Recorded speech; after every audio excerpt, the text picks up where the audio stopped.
Check yourself for DR. You just need space on a hard floor. Once you have that space, you're gonna go ahead and lay down on your back. Keep your feet flat on the floor. Keep your weight pressed into your heels.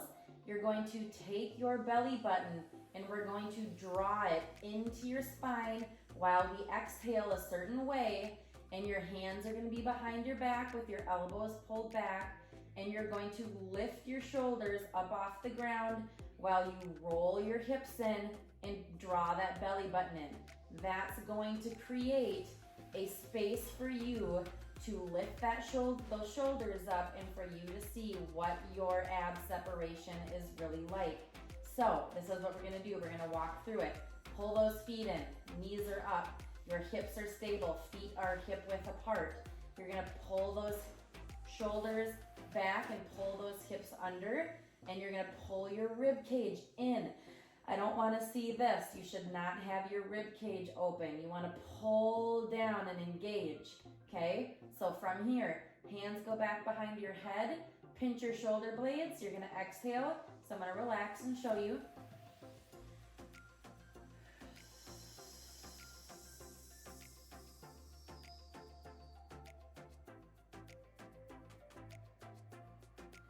Once you are up here and you have engaged and exhaled, you're going to take one of your hands, keep your other arm back behind your head.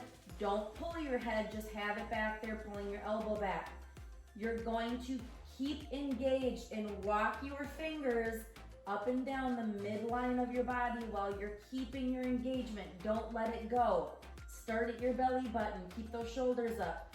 Walk down towards your pubic bone. You need to see if you have a separation lower than your belly button.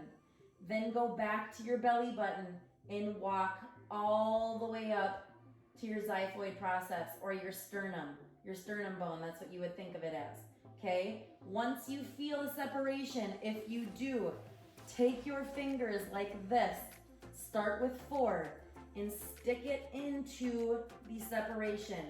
If you can stick all 4 fingers into your separation wide-wise, then you have a very large, significant, wide gap, okay? Another thing then is just go down. So do 3. Can you fit them in there? 2. Can you fit them in there? 1. Can you fit 1 finger in your gap?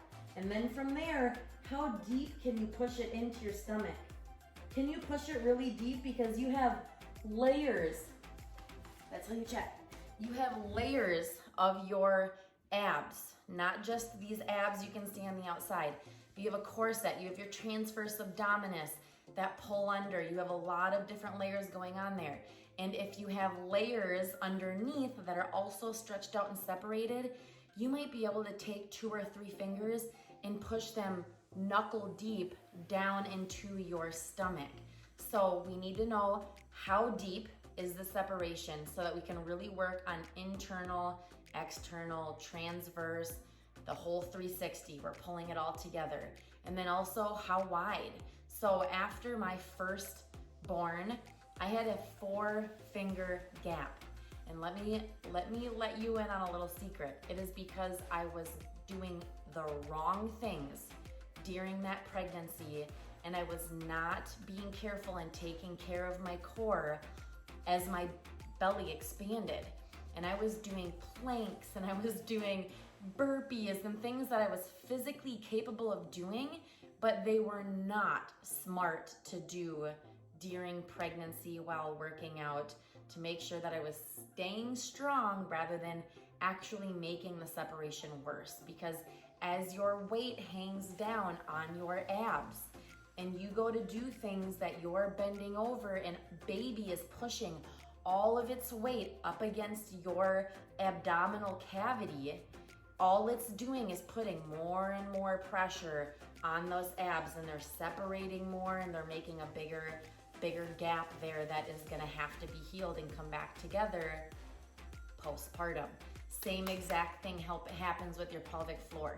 If you're not doing pelvic floor exercises while you are pregnant, you're going to have a weaker pelvic floor postpartum after you go through that vaginal birthing process It can also happen if you don't have a vaginal birth. So don't think that just because you have a vaginal birth that you're not gonna have the weak pelvic floor.